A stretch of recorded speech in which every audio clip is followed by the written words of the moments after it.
Ce programme vous est présenté par la région Grand Est. 24 heures en Alsace vous est présenté par le Crédit Mutuel. Une banque qui appartient à ses clients, ça change tout.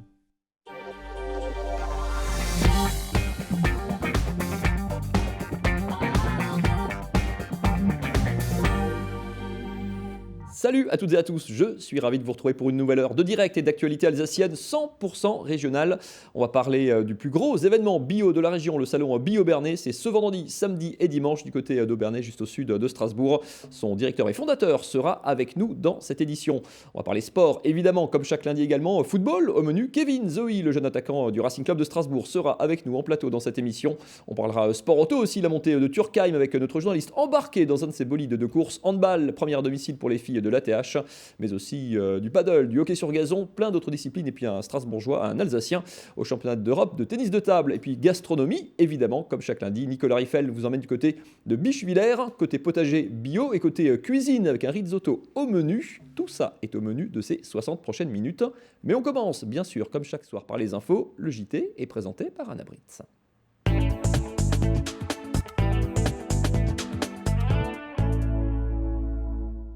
Bonsoir à tous. Et dans ce JT, ils en ont un ras-le-bol. Les sapeurs-pompiers étaient 200 à manifester ce week-end à Strasbourg. Nous leur avons tendu le micro pour qu'ils nous racontent leurs difficultés et leur quotidien. Les vendanges du crément ont débuté dans toute l'Alsace avant celle des vins dits tranquilles à partir de ce jeudi. Et la cuvée 2019 s'annonce intéressante. Reportage à Chervillers. Enfin, après 2 ans de travaux, le nouveau Théâtre du Maillon s'apprête à accueillir public et artistes dans le quartier du Wacken à Strasbourg. Aperçu de la future programmation dans ce journal. Mardi dernier, c'était le coup d'envoi des vendanges du crément en Alsace. Depuis, ça s'agite dans les vignes.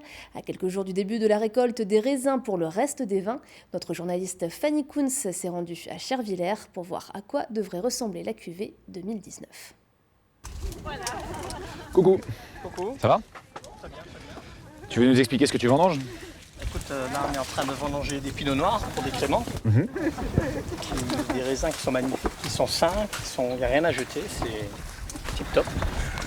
À Chervillers, les seaux se remplissent de raisins depuis le début de matinée. Une vingtaine de vendangeurs nettoient les vignes de leurs précieuses grappes pour ce premier jour de vendange au domaine Aquilé. Une date moins précoce que l'an passé, premier à passer sous le sécateur, le crément. On commence à vendanger les pinots noirs pour le crément, pour effectuer notre crément blanc de noir. Et c'est le premier jour puisque les raisins ils arrivent à une certaine maturité. Il y a un sucre qui est intéressant, sans que ce soit non plus trop mûr, parce que quand on fait du crément, il faut que ça garde une certaine fraîcheur.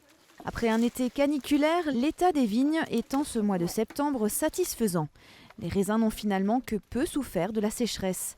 Si les récoltes s'annoncent plus faibles qu'en 2018, le potentiel gustatif de cette cuvée 2019 serait plus intéressant.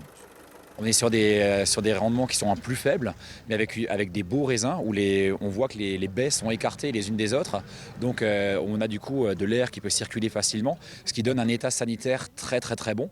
Ce qui fait qu'on va avoir des raisins qui seront vendangés sans aucun tri, ou quasiment aucun tri, puisqu'ils sont vraiment très sains et très bons.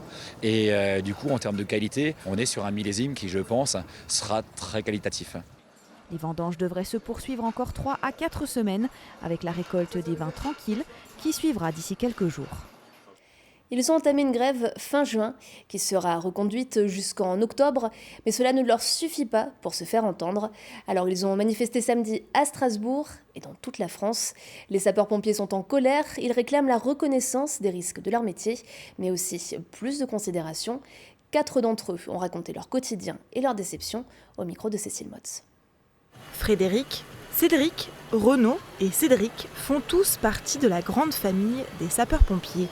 Fils de pompiers, métier passion, vocation, pour être soldat du feu, chacun a ses raisons. Mais aujourd'hui, avec l'évolution du métier, il y a comme un malaise. J'ai failli partir plusieurs fois. Ouais. J'ai des collègues qui sont partis, qui en avaient ras-le-bol, et on en parle de plus en plus. Il y a des collègues qui veulent changer de métier. Alors si ce phénomène se répand dans les casernes, c'est à cause de plusieurs facteurs. Primes de feu à revaloriser, toxicité des fumées à prendre en compte, des interventions en constante augmentation, les revendications sont nombreuses. Mais ce qui embête le plus ces soldats du feu, c'est que sur une quinzaine d'interventions quotidiennes, moins du quart nécessitent réellement leur présence. Le métier de pompier a fortement changé. Aujourd'hui, on n'est peut-être pas préparé à ce genre de métier. Le secours à personne a pris une grande partie de notre métier, tant dans l'assistanat, ce qui pose des fois un petit peu problème, plutôt que sur les urgences vraiment vitales et importantes pour la population. 70% des interventions, pour moi, c'est pas des missions de sapeur-pompier. Voilà, donc ça concerne exclusivement de l'assistance à personne.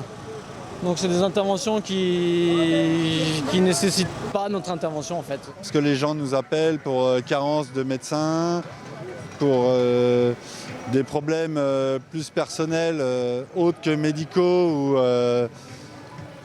ou accidentogènes, je dirais. Leur garde dure 24 heures, entrecoupée de travail en caserne et d'intervention. Mais quand ils sortent, ils ne sont pas toujours bien reçus. Les violences à leur encontre augmentent.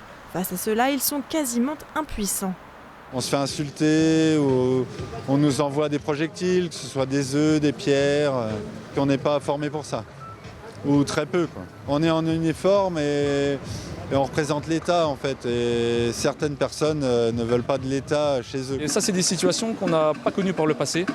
Et aujourd'hui, un simple secours à personne peut dégénérer par des coups de poing, des coups de pied, des armes blanches.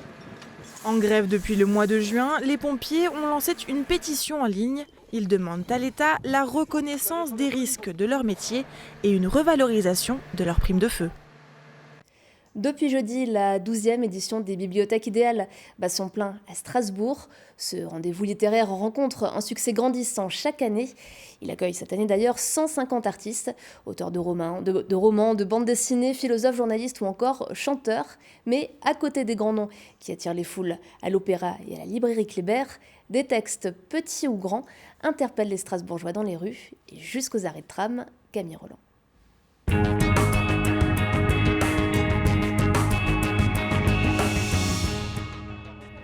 Au détour de la station Montagne Verte, un drôle de groupe s'est rassemblé. Il ne faut surtout rien changer. Il connaît sur le bout des doigts son catéchisme et ne sait pas penser au-delà, ni autrement. Il ne peut pas concevoir ce qu'il vient de faire. Le bureaucrate vient de déclencher une révolution pacifique. Il vient d'ouvrir le mur de Berlin. À quatre voix, bibliothécaires, musiciens et comédiens invitent les passants à écouter leur propre interprétation de textes d'auteurs. La poésie des mots remplace ainsi l'attente entre deux tramways et bus. Cette opération baptisée N'en faites pas tout un tram propose des lectures dans différentes stations strasbourgeoises dans le cadre des bibliothèques idéales. On est là pour partager des lectures avec le public et le transit du tram et du bus justement permet de mettre en valeur ce temps fort et de partager des auteurs de grande qualité. C'est presque de la théâtralisation. On essaie de donner du temps, de vivre le texte, au-delà de le lire, d'essayer de le jouer. Et justement, à travers ça, on essaie de donner envie au public de lire ces écrits-là, ces romans. C'est aussi une manière aussi pour nous, bibliothécaires, de sortir de nos structures, d'aller vers les gens et de nous faire connaître aussi, faire connaître un peu ce qu'on fait et notamment aussi leur lire quelques petits textes comme ceci. Je pense que c'est aussi une partie de notre métier aussi, leur donner le goût, l'envie de lire aussi, quoi. Il n'a pas l'air de bouger près de moi, le phoque. Je me suis approché, je prends la position absolue de celui face au phoque. Absolument face à lui, je vois les yeux noirs et les vibrisses fourchues. Il bouge un peu. Est-ce le vent? Est-ce lui-même? Il est là. Le soleil l'attaque déjà. Texte en main, les interprètes du jour viennent à la rencontre des voyageurs et invitent chacun à choisir une carte. Entre spontanéité et confidence, ils captent l'attention des usagers pressés, ravis de se laisser conter une histoire. L'enjeu, inviter un public pas forcément habitué aux bibliothèques et médiathèques à venir aux rencontres d'auteurs et s'initier à la lecture. Les médiathèques, c'est super, il y a plein d'outils, mais les gens ne connaissent pas obligatoirement. La culture, parfois, on se dit que c'est pas très accessible, c'est pas pour nous. Et là, elle vient aux gens, et je pense que c'est notre rôle d'aller rencontrer les gens avec des romans qu'on apprécie, avec une langue, apporter autre chose. Si 50% des enfants strasbourgeois sont inscrits en médiathèque, d'autres n'y vont jamais. Ces lectures en station annoncent aussi la rentrée des médiathèques, avec au programme une performance autour de Proust, une rencontre littéraire sur les phénomènes des premiers romans et des rencontres entre auteurs franco-allemands. Sort les murs ouvre ainsi les portes des maisons du livre à tous, ou en tout cas un moment hors du temps. On ne sait jamais trop sur qui on tombe. Avec sa façade imposante, le nouveau théâtre du Maillon est inratable dans le quartier du Wacken à Strasbourg. Après 2 ans de travaux, il s'apprête à accueillir public et artistes. À 6 semaines de l'ouverture, aperçu de la programmation, un panorama de la création contemporaine entre théâtre, performance, cirque et chorégraphie. Le premier temps fort est évidemment l'ouverture, donc l'inauguration de ce nouveau théâtre, le démarrage d'une nouvelle époque aussi pour ce théâtre du Maillon, qui ne change pas radicalement son projet artistique, mais qui gagne en potentiel, en possibilité aussi d'accueillir des spectacles qui demandent une certaine dimension technique ou possibilité technique. Pour moi, c'est vraiment l'inauguration qui montre que cette ère commence et qu'on s'ouvre à travers des formes et des formats très différents à un public large, pas seulement un public de spectateurs, mais aussi des passants, des participants. Il y a donc plein de projets où le public peut découvrir aussi le théâtre à travers des spectacles immersifs, participatifs, pendant des répétitions, pendant des ateliers, découvrir la pratique théâtrale et la vision et les approches d'artistes européens. Et on finit tout de suite ce journal avec l'image du jour. Ce soir, c'est Camille Roland. L'Alsace compte une nouvelle tête couronnée. Miss Alsace 2019 a été élue hier à Monswiller dans le Bas-Rhin. Elle s'appelle Laura Theodori, elle a 23 ans, elle est assistante d'éducation dans un collège strasbourgeois et mesure 1m71. Déjà élue Miss Bas-Rhin en avril dernier, la jeune femme a battu 16 prétendantes au titre. Mais sur Facebook, certains s'émeuvent de l'origine franc-comtoise de la Miss. À partir de combien d'années peut-on prétendre au titre d'Alsacien ? Voilà une question supplémentaire pour l'épreuve de culture générale de l'élection. En attendant, si vous voulez que Miss Alsace devienne Miss France, rendez-vous samedi 14 décembre devant votre poste. L'élection se déroulera en direct depuis Marseille. Merci beaucoup Anna pour ce JT, on vous retrouve demain à la même place et on va accueillir les invités de la deuxième partie de cette émission. Marine Zis avec qui on parlera sport dans un instant, Maurice Meyer pour le salon Bio-Bernay et Kevin Zoïl, attaquant du Racing Club de Strasbourg. Installez-vous autour de cette table tranquillement, on se retrouve juste après la météo de votre mardi, c'est avec Célia. Des châteaux de la Loire au delta du Mékong, idées week-end ou voyage au long cours, vos vacances au fil de l'eau partout dans le monde avec Croisière Europe.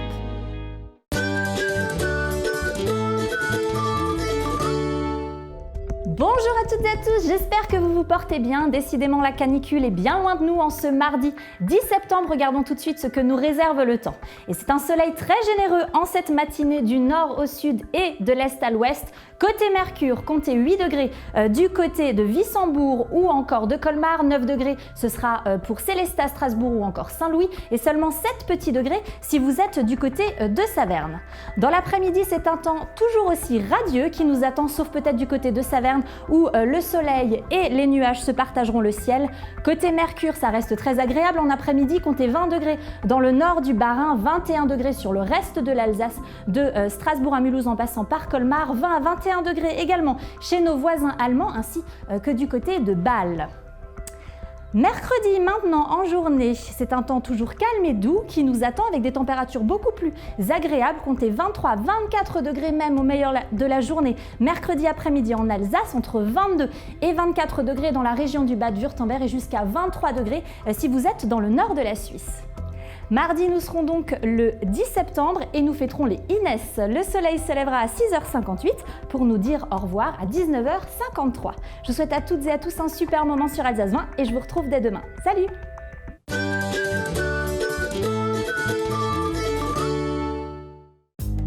Vos vacances au fil de l'eau avec Croisière Europe. Croisière fluviale et maritime au départ d'Alsace et jusqu'au bout du monde.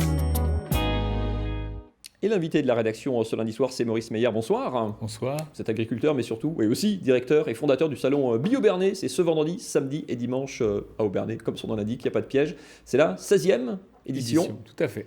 Qu'est-ce qui change par rapport à il y a 16 ans? C'est plus facile de trouver des exposants dans le monde du bio au sens très large? Il y a 16 ans, quand on parlait de bio, les gens étaient presque méfiants ou des choses comme ça. Et puis là, c'est devenu l'air du temps, 20% des gens en consomment, ça n'arrête pas de progresser, c'est reconnu, on en parle, donc c'est top. BioBernais, c'est plus de 25 000 visiteurs ces dernières années. Le thème de cette année, c'est où est l'essentiel? Ça veut dire que c'est pour proposer quoi? Au-delà de simplement vendre des produits, des exposants bio, c'est quoi? Essayer de donner du sens à une manifestation et puis à de la consommation au sens large. Tout à fait. Donc la filière bio s'est bien installée et puis donc on peut se permettre de parler de l'entreprise citoyenne, du bien-être animal, de tout plein de choses et donc l'intelligence collective, etc. Donc c'est lors d'une séance d'intelligence collective que les invités, qui étaient les gens qui inauguraient la manifestation, ont trouvé le thème 2019, qui est l'essentiel. C'est les gens qui viennent au salon, qui font le thème. Tout à fait, qui font le thème. Et donc nous, on l'a transformé en une question, où est l'essentiel, parce que nous sommes incapables de dire à chaque visiteur où est l'essentiel. C'est à lui de trouver son essentiel. Cette quête de sens d'essentiel, c'est ce qui vous avez fait vous lancer, vous, il y a une trentaine d'années dans le bio. On est sur ce genre de réflexion. Tout à fait. Moi, j'ai beaucoup voyagé. Par exemple, une année, je suis parti d'ici en stop. Je suis descendu jusqu'en Afrique du Sud, au Cap de Bonne-Espérance. Ça m'a permis de bien visiter, de voir comment fonctionnait le monde. Et en rentrant, je me dis, qu'est-ce que je peux faire de bien? Et la seule chose, c'est que j'ai repris la ferme de mes parents, je l'ai passée en bio et j'ai participé à la promotion collective de l'agriculture biologique. Vous parlez de réflexion, mais ça reste surtout les produits, l'agriculture qui est au centre de cet événement. Effectivement, il y a 250 exposants, mais il y a une centaine d'interventions. Il y a des conférences, il y a des choses comme ça. Il y a des choses très participatives, interactives. Par exemple, un mur où vous pouvez écrire votre essentiel. Un genre de photomaton, vous prenez un petit ardoise, vous mettez votre essentiel, ou même vidéomaton, où vous pouvez passer un message qui sera transmis sur Facebook, sur Internet, peut-être chez vous à la télé, qui sait. Et les produits, c'est quel type de produits qu'on peut retrouver? De tout Et on peut trouver de tout. Alors, on trouve une cinquantaine de producteurs, des transformateurs. Des transformateurs, c'est des boulangers, c'est des gens qui font des jus, c'est des gens qui font de la viande, c'est très varié, des distributeurs. Mais bien sûr, au fur et à mesure des années, on a développé un espace bien-être, on a développé un espace mode et stylisme, un espace cosmétique, etc. Kevin Zoé, quand on fait la cuisine soi-même, quand on est footballeur pro, la diététique de l'effort, vous seriez client de produits comme ça. Qui fait à manger quand on est joueur pro? Des fois, tu le fais toi-même quand tu commences et tout. Parce qu'en ce moment, moi, par exemple, je fais à manger tout seul, vu que je vis seul. Et comme il a dit, c'est important de manger bio et tout, on dit ça tout le temps. Du coup. C'est parfois un problème chez les jeunes joueurs qui se retrouvent un peu livrés à eux-mêmes. Ouais, c'est un problème et tout, mais faut s'habituer, on commence petit à petit. C'est pas facile, mais il faut commencer petit à petit et prendre le rythme, on va dire. Maurice Meyer, vous voyez aussi le public évolue aussi sur les 15 années, 16 années maintenant du salon. Il y a 16 ans, il y avait 3000 visiteurs. Là-dedans, il y avait des connaisseurs. Et puis l'objectif, c'était de faire une manifestation ouverte sur tout le monde. Et donc là, c'est 25 000 personnes. C'est des gens de tous horizons. Et l'avantage, c'est qu'on peut rencontrer les producteurs, les distributeurs, les transformateurs, avoir du conseil et valoriser ça. Voir pourquoi on mange bio, c'est ça la vraie question. Est-ce que c'est pour protéger l'environnement? Est-ce que c'est pour protéger sa santé, sa famille? Donc il y a beaucoup de motivations diverses et variées. Le but, c'est que ça ne soit pas que un espace de vente. Il y a beaucoup d'ateliers, il y a des conférences. C'est pour ça qu'on a tenu à l'appeler salon et non pas foire, parce que notre objectif, ce n'est pas le chiffre d'affaires, c'est la présence, la communication, la rencontre du producteur, parce que souvent on est coupé de la production en fait. On mange quelque chose, on ne sait pas d'où ça vient, comment ça a été produit, donc c'est une des réflexions. Donc la rencontre est quelque chose de très important. Alors vous disiez, elle a de plus en plus de succès cette manifestation, ça veut dire quoi? Que les mentalités changent, qu'on s'aperçoit que c'est important de réfléchir par rapport à ça? Ou alors vous vous dites, il y a encore beaucoup de travail, il faut encore sensibiliser encore beaucoup de personnes? Il y a encore beaucoup de travail. C'est vrai qu'aujourd'hui, quand même, en France, les achats de produits bio représentent 5% de la consommation alimentaire, c'est énorme. Moi, quand j'ai démarré dans le bio en 1987, c'était 0, quelques %. Donc on ne savait même pas mettre le chiffre derrière le zéro, donc là la progression est immense. Donc ça représente un marché maintenant de 10 milliards d'euros en France. Combien c'est 7-8% des terres agricoles, 10% des producteurs, donc c'est un vrai développement, un vrai succès depuis 4-5 ans. C'est le salon BioBernais, c'est vendredi, samedi et dimanche à Aubernais, comme son nom l'indique. S'il y a un temps fort, un endroit ou quelque chose à ne pas rater, qu'est-ce que vous conseillez? Le vendredi, le samedi et le dimanche. Il y a les 3 jours. Kevin, il y a match samedi, mais vous aurez le temps de passer. Si vous venez à vélo, c'est gratuit en plus. Ah, tout à fait. Strasbourg, c'est ça. Facile. Merci beaucoup Maurice Meyer d'être venu nous présenter ce programme. Vous retrouvez d'ailleurs tout le programme du salon et toutes les infos sur le site biobernet.com. Il y a beaucoup de choses comme dit ateliers, conférences, ateliers de do it yourself. Il y en a pour tous les goûts et pour ces 3 jours. Merci beaucoup Maurice. Bon vent, bon courage pour la préparation de ce salon. On parle sport dans un instant. Ça sera avec Marine 10 juste après cette page de pub. À tout de suite.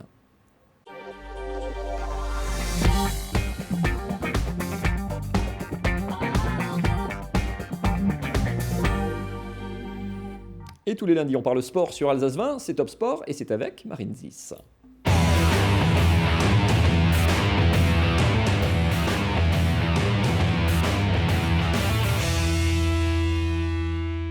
Bonsoir à tous, c'est au programme de ce Top Sport. Selon l'orthographe, cette activité se pratique sur l'eau ou sur la terre ferme.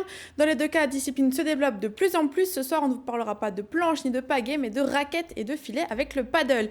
Et ce sport aussi se pratique sur 2 surfaces différentes. Il s'agit du hockey. Et ce soir, nous vous parlons du hockey sur gazon et non pas sur glace. Et enfin, on changera totalement de discipline avec du sport auto. Nos caméras se sont glissées dans une voiture lors de la course de côte de Turkheim. C'était hier après-midi. Et puis notre invité ce soir, c'est Kevin Zoe. Bonsoir. Bonsoir. Vous êtes attaquant du Racing. Alors, vous êtes un homme fort de ce début de saison. Le Racing qui profite en ce moment de la trêve internationale avant d'affronter le PSG ce week-end. Vous êtes blessé actuellement aux ischio. Vous profitez de cette trêve pour vous reposer, pour vous remettre d'attaque. C'est ça, exactement ça. Je me suis blessé lors du match de Monaco, quand je suis rentré en deuxième mi-temps. Et là, j'essaie de récupérer au max et tout. J'en ai pour 3 à 4 semaines. Du coup, je profite de la trêve pour mieux récupérer. Parce qu'il y avait 15 jours de trêve internationale, enfin on est en plein dedans pour tout le monde, enfin à part pour les internationaux évidemment, il y avait eu 4 jours de off pour vos coéquipiers. Pour vous, ça veut dire quoi? C'est des soins, on est quand même au stade, on est entre les mains des kinés. C'est ça, on est quand même en soins, quand même on fait des exos avec le prépa et tout. Du coup pour nous, c'est pas de tout repos, on va dire. C'est presque plus on est presque plus au stade que quand il y a entraînement. C'est ça, exactement ça. On commence par quoi, Mathieu? Je ne sais plus. Par du handball. Allez, on va direction, je vous emmène à Truchtersheim. Ça se passait ce samedi soir avec les images de Vincent Bessières. Premier match à domicile pour les filles de l'ATH. L'ATH, l'Arenheim Truchtersheim, le meilleur club de handball féminin de la région.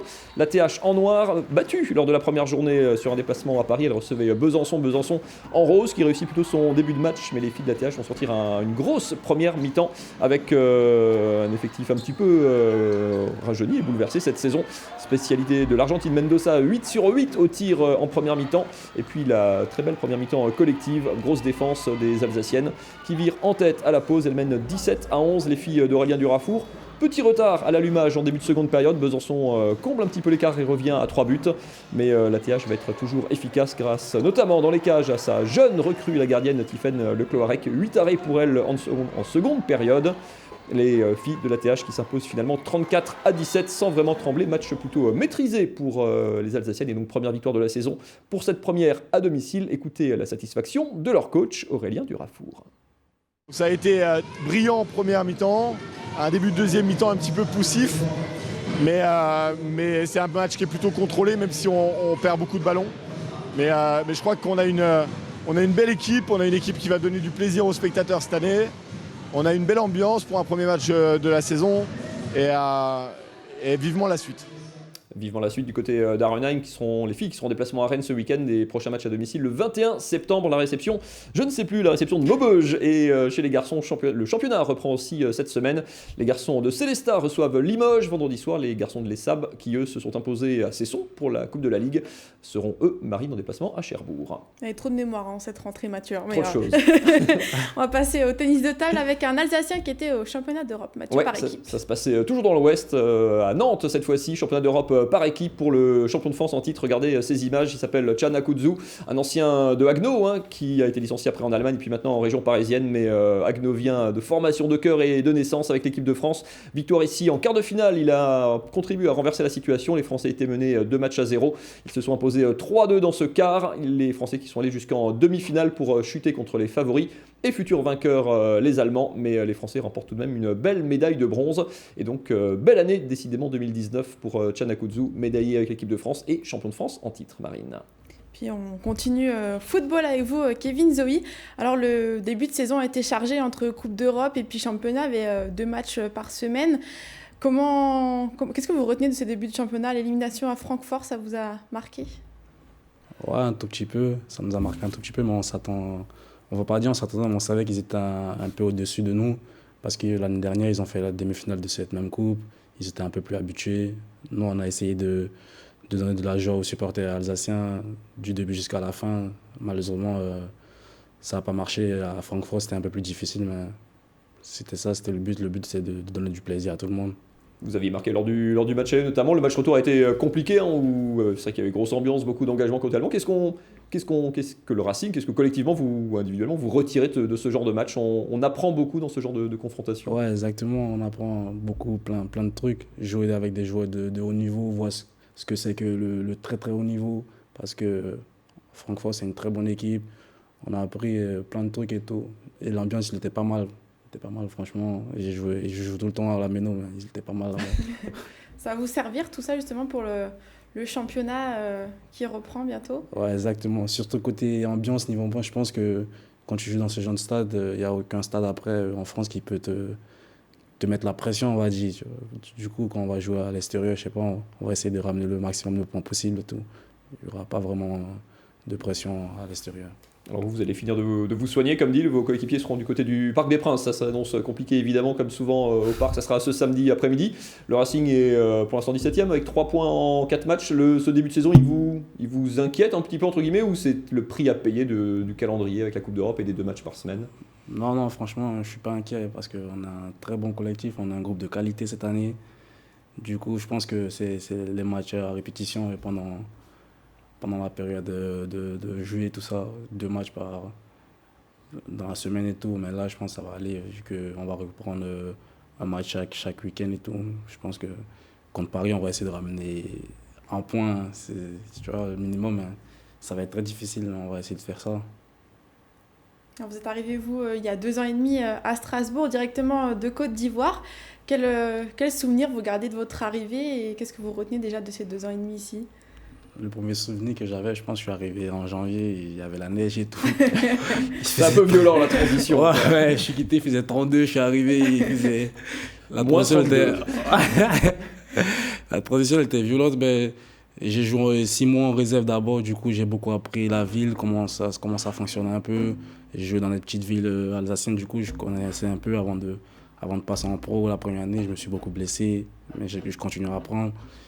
Et la deuxième année, j'ai fait quelques matchs et tout. Et là, je pense que cette année, il va falloir prouver que je mérite d'être en Ligue 1 et tout. Vous parliez de température, il y a un gros changement quand on évolue sur les terrains sous des grosses chaleurs. Et puis ici, quand en hiver, il fait des fois des températures... Le terrain est dur dans les 2 cas, en fait.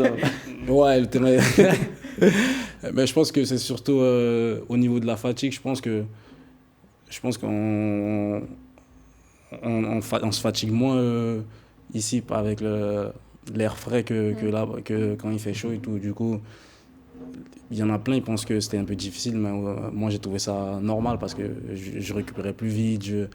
Et c'est ça, je pense.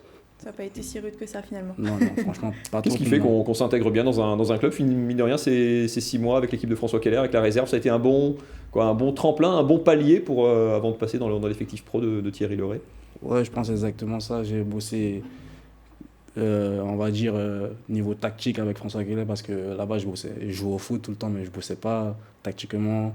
J'ai bossé tactiquement avec François Keller et j'ai appris plein de trucs, de petits vices, on va dire, en réserve avant de monter en pro et je pense que ça m'a beaucoup aidé. Ouais. Parce qu'on voit avec Thierry Laurey, quand on fait une boulette tactique, quand on ne revient pas assez vite, il vaut bien être préparé effectivement avant. C'est ça, avant de monter, ouais, je pense. On progresse toujours tactiquement ou il y a un moment où on se dit quand même que qu'on a franchi un palier quand on enchaîne les titularisations, quand on enchaîne les buts maintenant, on se dit qu'on est arrivé ou non, c'est que le début de l'histoire? Non, pour moi, franchement, on progresse tout le temps tactiquement. On progresse tout le temps parce que déjà, c'est pas tout le temps le même coach. Ça, tu peux te retrouver avec un autre coach, du coup, ça sera pas la même tactique. Tu vas être obligé de t'adapter au nouveau coach et pour l'instant, même avec le même coach, vous changez de tactique souvent. Du coup, on progresse tout le temps. Tout le temps tactiquement, ça s'arrête jamais. On continue à parler foot un peu plus tard avec vous, Kevin. On fait une petite pause hockey, Mathieu. Ouais, on reste sur le terrain, sur le gazon. Alors synthétique pour le coup, je vous emmène du côté de Königshofen, toujours à Strasbourg. Regardez ces images, ça se passait ce week-end. L'occasion de mettre un gros plan sur cette discipline olympique depuis toujours, le hockey sur gazon. Il n'y a que 2 clubs en Alsace. Là, c'était le tournoi de la JSK, ça s'appelle le tournoi des vendanges, avec plusieurs clubs de la région, enfin du Grand Est en général, et même quelques clubs allemands, parce qu'en allemand, c'est un gros sport. Tournoi qui réunissait différentes équipes, 11 joueurs, en mixte, une crosse dont on se sert que d'un côté. C'est du coup assez physique le terrain, c'est comme un terrain de foot, c'est tout aussi grand, du coup effectivement ça cavale, écoutez. Ça va très vite, il n'y a pas de temps mort, la balle dès qu'elle est arrêtée elle repart tout de suite derrière. Le terrain est grand, c'est un terrain de foot, donc physiquement effectivement on est très sollicité. Surtout quand on a un peu d'âge. Alors on retourne sur le terrain, non, mais il y avait des jeunes aussi. Il n'y a que 2 clubs dans l'Alsace, je vous le disais, du côté donc à la JSK et puis un club du côté de Schervillers. Regardez ce que ça donne sur le terrain. Alors c'est 2 fois 35 minutes en plus. Là, pour le tournoi, c'était un petit peu plus court. Le gardien, évidemment, harnaché pour se protéger, comme au hockey sur glace, par exemple, parce qu'évidemment, la balle arrive très vite. La crosse, je vous dis, on se sert que d'un des 2 côtés seulement. Évidemment, il faut beaucoup de dispositions tactiques. Et puis, alors, du coup, c'est un sport très international, comme dit, très présent en Allemagne. Mais du coup, ceux qui rejoignent le club strasbourgeois viennent d'un petit peu partout. C'est très, du coup, cosmopolite. Écoutez. On a plein d'étudiants qui viennent ici. Donc là, en ce moment, en plus de nous qui venons du coin, on a une Belge, une Américaine. Il me semble qu'il y a une Allemande aussi qui nous ont rejoint en ce moment. Donc c'est vrai qu'à l'entraînement, ça parle plein de langues différentes. C'est rigolo, c'est sympa. On fait un mélange de français, d'anglais, d'allemand. Allez, je vous emmène dans les Vosges pour continuer cette émission avec un des grands rendez-vous du sport auto dans la région, c'est la montée de Turkheim, la course de côte avec près de 200 pilotes encore engagés cette semaine. Marine, on s'est fait plaisir. Un petit peu entre les gouttes, il y avait beaucoup de décibels et de moteurs ce week-end. Oui, alors il s'agissait de la 12e épreuve du championnat de France, un circuit d'un peu moins de 6 km dans les hauteurs de Turkheim. Regardez ces images avec une météo capricieuse, vous le disiez. Le titre s'est donc joué en 2 montées au lieu de 3. Et puis en catégorie voiture de sport, le champion de France est un bourguignon, Geoffrey Schwartz, vous le voyez là à l'image. Il a battu le dernier record en date du circuit qui était le sien, il l'a battu de 3 secondes. Dans cette catégorie, on retrouve un Alsacien au pied du podium, Sébastien Petit, licencié en Alsace. Et puis en série B, en voiture de production, l'Alsacien Christian Schmitter était en tête après la première montée, mais il a dû se contenter d'une 2e place, juste derrière le Vosgien Yannick Poinsignon. Et puis l'Alsacien Nicolas Verver a terminé 3e. Philippe Schmitter, donc le frère de Christian qui a fait son retour aussi en championnat, a fini lui 4e. Alors parfois dans ces cas-là, on demande aux pilotes comment s'est passée la course, quelles sont un peu les sensations et autres. Puis on s'est dit on va changer cette saison. Et puis comme c'était non pas votre anniversaire, mais c'était votre cadeau de Noël en avance, Marine, on s'est dit on va faire témoigner de nos journalistes et on vous a mis, Marine, dans une voiture, pas n'importe laquelle, une Lamborghini Huracan, 600 chevaux, plutôt pas mal. Kevin est déjà jaloux. Vous pouvez revenir la semaine prochaine si vous voulez, on va vous regoupiller ça. Racontez-nous un petit peu alors cette expérience, Marine. Alors déjà juste quelques infos comme ça, moteur V10, 640 chevaux tout simplement. Et alors, c'est un ancien pilote qui a fait plusieurs championnats du monde en amateur qui nous a permis de se glisser avec lui. Alors regardez ces images, je vous montre tout de suite mon installation, voilà le casque. Et puis alors bien sûr pour entrer dans la voiture il fallait que ce soit propre parce que comme c'était mouillé à l'extérieur, je me suis essuyé les pieds, voilà tout simplement. Et puis alors les concurrent sur la grille de départ, ils partent à intervalles réguliers. Et puis finalement on ne sait jamais vraiment quand est-ce qu'on va partir. Alors l'attente elle est plus ou moins longue, nous on a attendu un peu plus d'1 heure quand même. Alors le stress forcément avec en plus le temps qui n'était pas de la partie, c'est comment il a commencé à pleuvoir. Alors le pilote Bernard qui commence à stresser, qui me dit oula ça sent pas bon, il pleut. Alors forcément moi je stresse aussi, mais heureusement en plus après 1 heure d'attente il a retrouvé ses lunettes, ça m'a rassurée juste avant le départ. Je me suis dit bon ça va le faire quand même. Bon, alors du coup départ Marine, la particularité à Turkheim c'est qu'il y a on commence avec une très très longue ligne droite, on prend la vitesse fatalement. Oui c'est ça, alors sur cette portion nous on est monté à 200 km/h, on peut monter on peut encore aller plus vite mais là comme il pleuvait on ne voulait pas trop prendre de risques non plus. Je vous laisse vivre ce départ en images. Voilà Kevin Petit 3 0 4 700.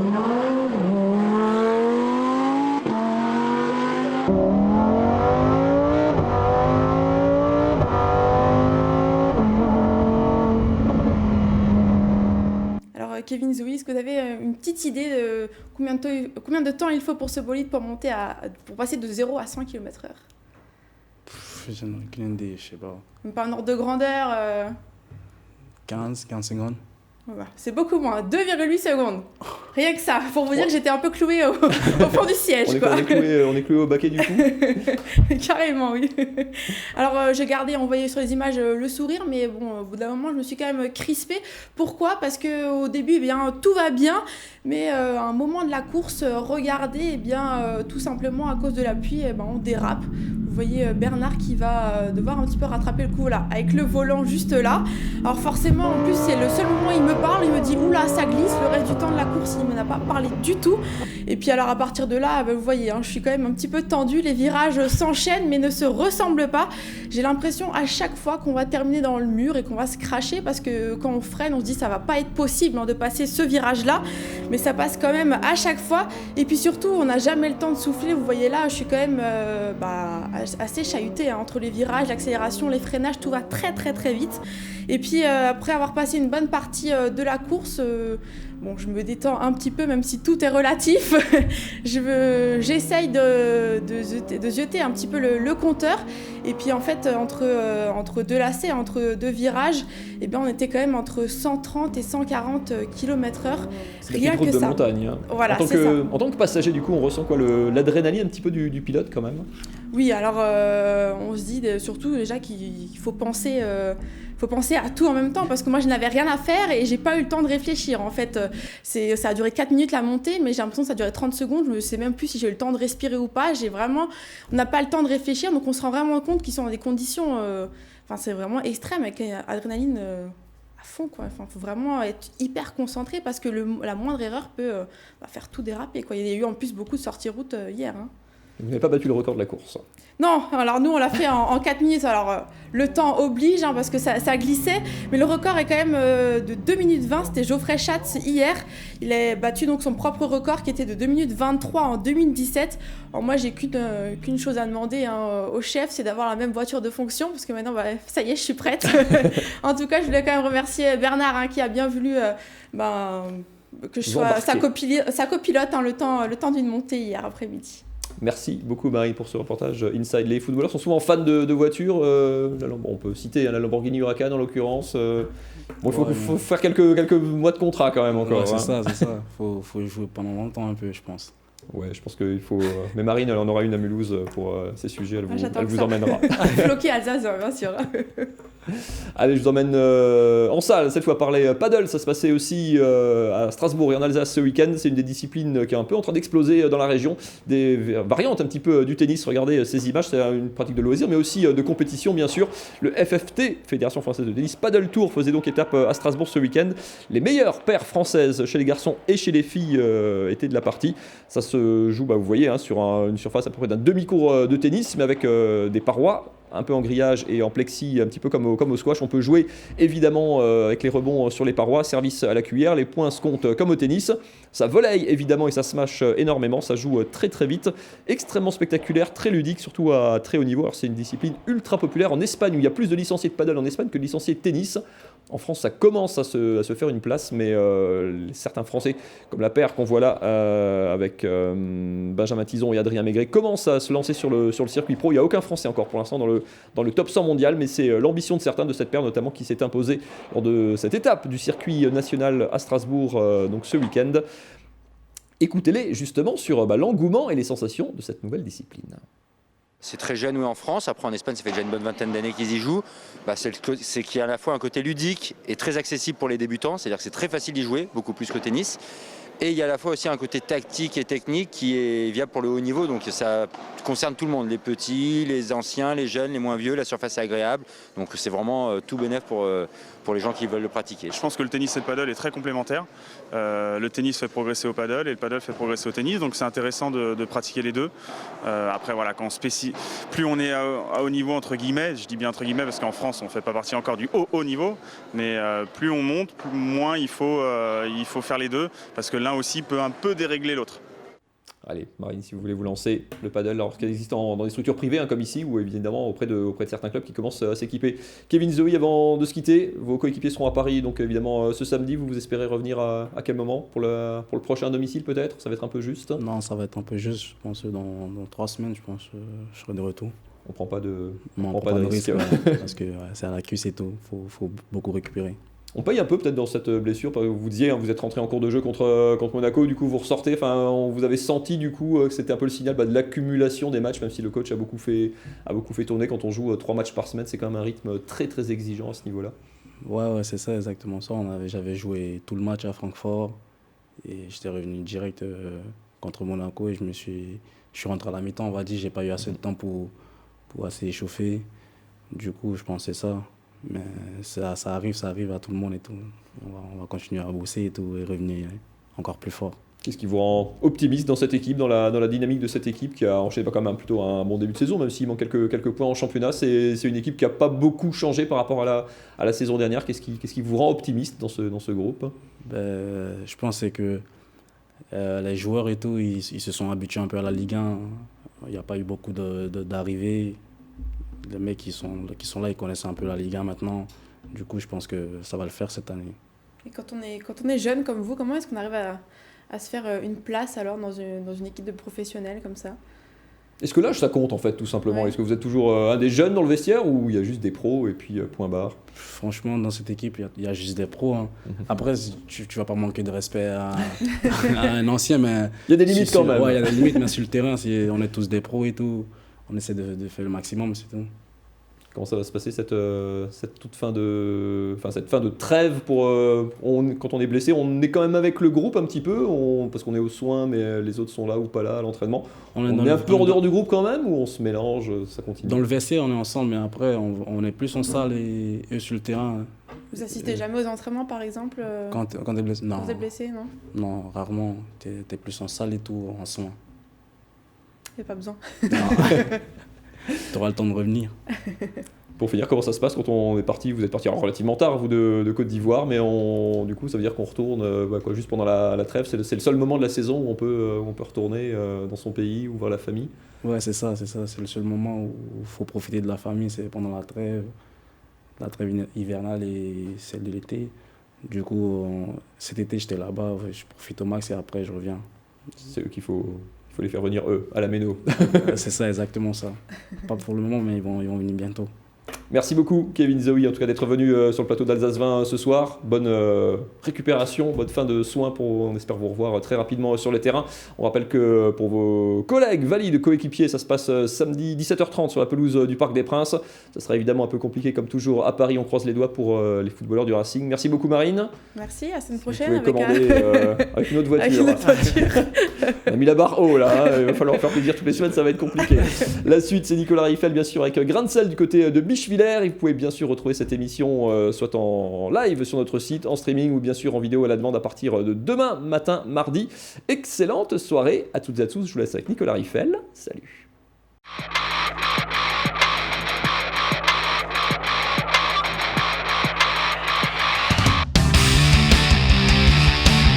Salut Nico. Salut. Ça va et toi? Ouais. En plus, tu viens au bon moment là, franchement. C'est ce que j'allais dire, je te cherche depuis avant dans l'hôtel. Exactement. Première fois qu'on m'accueille en cueillant des cerises. Ça fait combien de temps que tu es installé ici à Bichevillers? Bah écoute, ça fait maintenant 10 ans, je fête mon anniversaire cette année. Ah ouais? Pas le mien bien sûr, parce que moi je suis un peu plus vieux. Mais ça fait 10 ans que je suis installé ici à Bichevillers. Alors t'as tout créé ici ou t'as repris?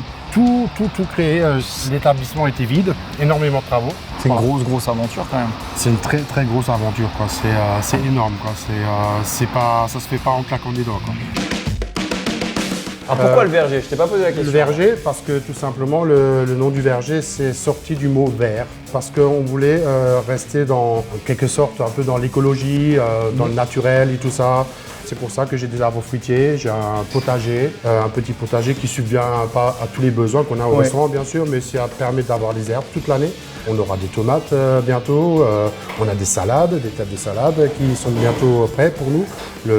Un peu bio et naturel, le tri parce que c'est tendance aujourd'hui. Oui, parce que toi tu es cuisinier de métier. Moi je suis cuisinier de métier. Tu es sensible aussi forcément aux saisons et aux produits. Exactement, je suis très sensible à ça, aux produits, les produits de saison et tout ça. Et je crois que tu as aussi un parcours assez atypique dans l'hôtellerie-restauration. Ouais, c'est le cas de le dire quoi. C'est vrai qu'il est atypique, donc j'ai un CAP de cuisine, mais c'est vrai que j'ai vadrouillé un peu à droite et à gauche quoi. Ouais. J'avais aussi déjà une brasserie à Wissembourg, d'accord. Que j'avais pendant pratiquement 4 ans. Et après, j'étais en Suisse, j'étais en Allemagne en tant que cuisinier. Après, j'ai fait un petit break. J'ai fait d'autres travaux. Franchement dit, j'ai tout fait, quoi. Et donc, mais après, je suis revenu à mes premiers amours. Ici, quoi, au verger, quoi. Moi, je vais m'installer. Oui. Il est l'heure pour moi de moi, je te dis, manger. fais-toi plaisir. C'est le mot d'ordre. Là, il c'est pas qui parle, c'est moi. Hein. Ouais. Quand il dit fais plaisir, fais-moi la carte. Hop là.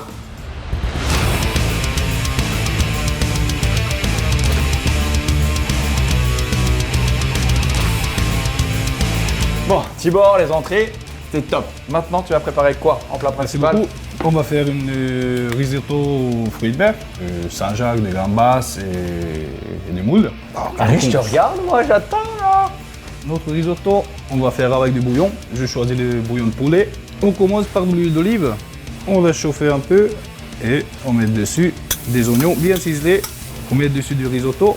Mais là, il faut mettre à côté. Il faut rester à côté parce que sinon ça crame. Ouais. Ensuite, on continue avec du vin blanc. Si je fais 1 kg de risotto, je vais mettre avec 3 litres de liquide, c'est-à-dire 2 litres 700 ml de bouillon et 300 ml de vin blanc. Mais il faut faire attention que le bouillon est chaud. Les gars, il faut mettre un minimum. Du coup, Tibor, t'es arrivé il y a combien de temps en Alsace? De Hongrie? De Hongrie depuis 3 ans que je suis venu en Alsace. Tu parles super bien le français. Ça va, ça va. Faut pas abuser, mais ça va. Avec le long, au début, on galérait parce que je parlais pas du tout presque. Donc, voilà. Mais on arrivait, petit à petit. Et maintenant, t'apprends l'alsacien, pas de tarmi. Pas de tarmi, voilà. Tarmi, c'est déjà dit. Hein. Ensuite, on rajoute un peu de parmesan à la fin. Donc maintenant, on met dessus du papier film. Comme ça, les vapeurs, ça ferme dedans. Et les cuissons pour les riz, ça va terminer. Ok. On va s'occuper des fruits de mer. On met des gambas, des moules et les Saint-Jacques. D'accord. Les moules et les gambas, on va pocher sur les poêles. On va saisir un peu de l'ail, on rajoute un peu de vin blanc, du jus de citron vert. On va bien pocher et en même temps, on va griller les Saint-Jacques. D'accord. On fait une nuage de citron. Un nuage de citron? Ouais. C'est quoi? 270 ml d'eau et 230 ml du jus de citron vert. Ok. 2 grammes de lécithine de soja. D'accord. Combien de l'acide dans le citron vert. Quand tu commences à mixer avec de l'eau, ça fait une mousse. Et le lécithine de soja, c'est ça ce qui va tenir, qui va bien fixer. Quoi. Voilà. Bon Nicolas, maintenant dans ce moment, on va faire le dressage. Cool.